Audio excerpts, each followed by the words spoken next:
So I want to do a quick vlog today.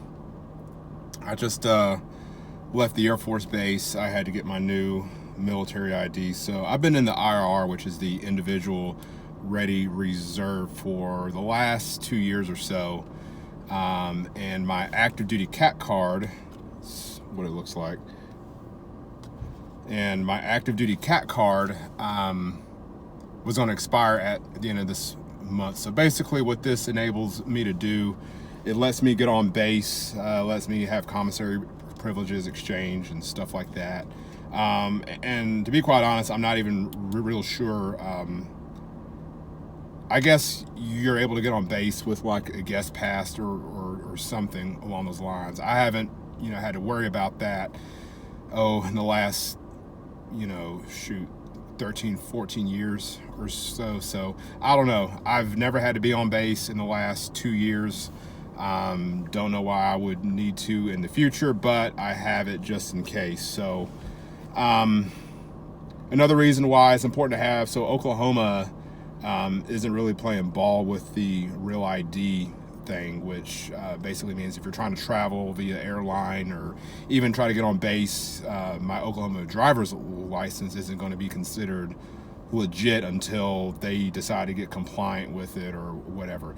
Why Oklahoma is not playing ball, I have no idea, but it is what it is. So the only forms of ID that are going to be acceptable are military IDs, passports, things like that. So I've always been good. I always travel with my military ID. I always have a passport whenever I travel, but it's nice to have a little bit of redundancy built in. So glad I got that done. It was a long process, a lot of driving back and forth from the Air Force Base and scheduling appointments and having the system go down, and just the typical military type stuff that a lot of you who served are familiar with. So anyway, real quick, I thought I would do a quick video of some of the things that I wish I knew about the military before I got in, that I didn't know before I got in, that I know now that I didn't know before I got in, and how that may or may not have shaped my career on down the road. So first and foremost, getting into the military, the moment you decide to enlist, your friends and your family will change, for real. People who you thought were your friends are going to feel a certain type of way about it. People who are your family are going to feel a certain type of way about it. And with the way the world's been the last 18, 20 years, whoever's president, they are going to correlate your military service to whoever's sitting in office. So I enlisted right after Operation Iraqi Freedom, and immediately everyone was like, why are you going to go fight for Bush? Why are you going to go fight for oil? That's what I was getting. It wasn't even about that. But that's what I got. Whoever's in office, that's who you're fighting for. You're fighting for Bush, you're fighting for Trump, you're fighting for Obama. People's politics are going to all of a sudden start coming out the moment that you enlist, especially people who have never served and stuff like that. And also on the flip side, people who you never even knew, people who you never even called friends, who might have been prior service or feel positively about, are gonna, kind of accept you with open arms and be very supportive and stuff like that. You'd be surprised, how many people will have your back and stuff like that. People who you think would have your back all of a sudden don't, and people who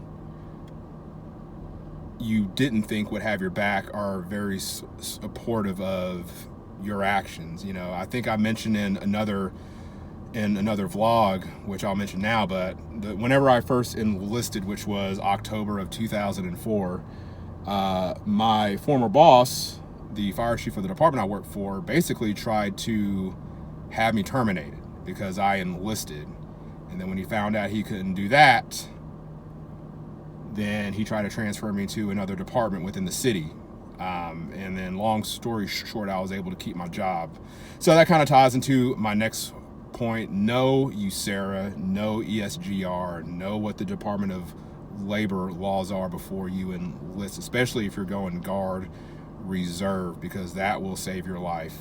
You do have to kind of play politics a little bit, because the law is going to be on your side, but you have to be diplomatic in how you talk to your bosses and stuff like that. But know that stuff, scripture and verse. So had I known that before, I would have gotten in. Probably wouldn't have changed a whole lot.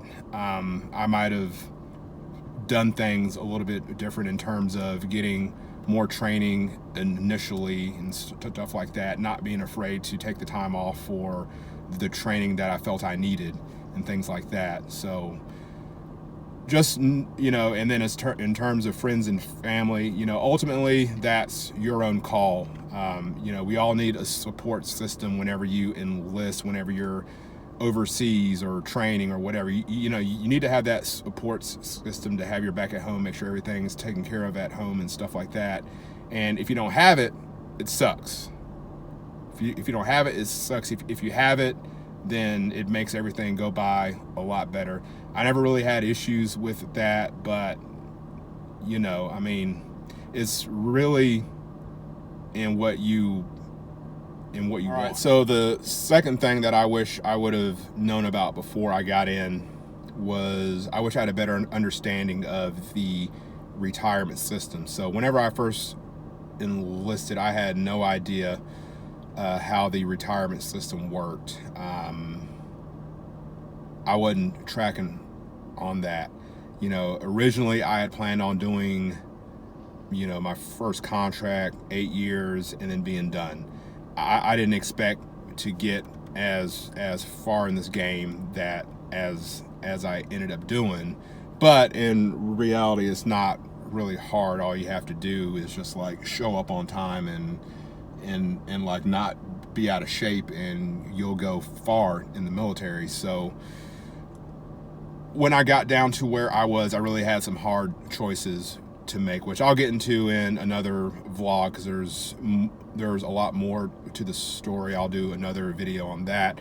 But big reason why I got out was my retirement at the end of the day. I really couldn't keep going down the road that I was going in terms of commitment for the bit of retirement that I was going to get as a reservist. It would have been different had I had a lot more active duty time. It would have been different if I had done more deployments. It would have been different if I would have done more than what I was doing. But I was really at a point where I couldn't give much more than what I was doing. And then crunching the numbers, it wasn't worth it for me to stay in.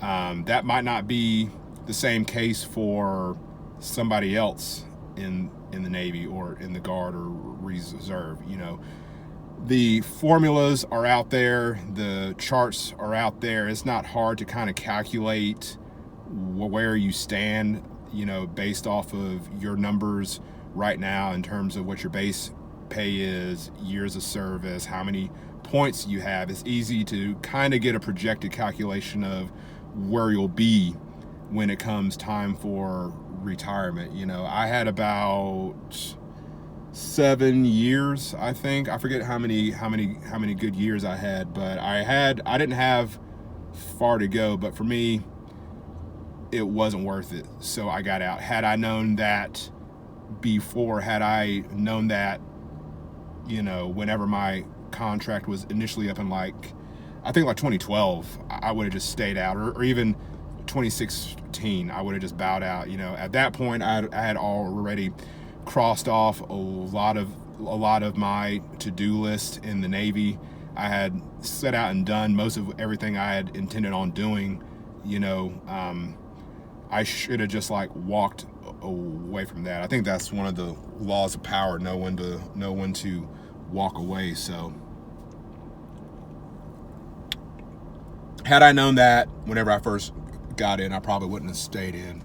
All right, and the last point that I want to make about things I wish I would have known before I got in, or that I know now that I wish I would have known before I gotten in, is you will do some crazy, extraordinary stuff that you'll never get to do again The sky is the limit if you know how to apply yourself. A guy that I read a lot, and I follow his channel by the name of CW Lemoyne. He's got a vlog out, and I think he's got a blog somewhere that basically says make them tell you no, or something along those lines. But basically, one of the first things I was told before I got into the Navy is that they will always tell you no, but there's always another way. You keep asking until you find somebody that can tell you yes, and that is so true. If I can't tell you how many times I've been told no, you can't do that, you can't do this, you can't do that, but I've been able to get it anyway. It's really in how bad you want it. One of those I'll talk about in another vlog, about how I ended up being a greenside corpsman, a FMF corpsman. I'll talk about that because that was something in my life that everyone said, no, you can't do it, you can't do it, you can't do it. And this was in 06. I don't know if anybody was in the Navy or a corpsman or whatever in like 06. They were sending everybody through field med except poor old HM3 Hayes at the time. I couldn't go to field med evidently, but I ended up getting there. So, don't make them tell you no, make them like actually physically stop you. Don't ever take no for an answer. But if you assert yourself, if you apply yourself, there's, opportunities out there. I was able to do a lot of really cool stuff, things I had planned on doing, things I hadn't planned on doing, been to countries that I probably wouldn't have gone had I never joined, or had no inclination in going had I never joined. If you stick it out, the things that you'll do, the people you'll meet, the experiences you'll have, you can't even imagine that.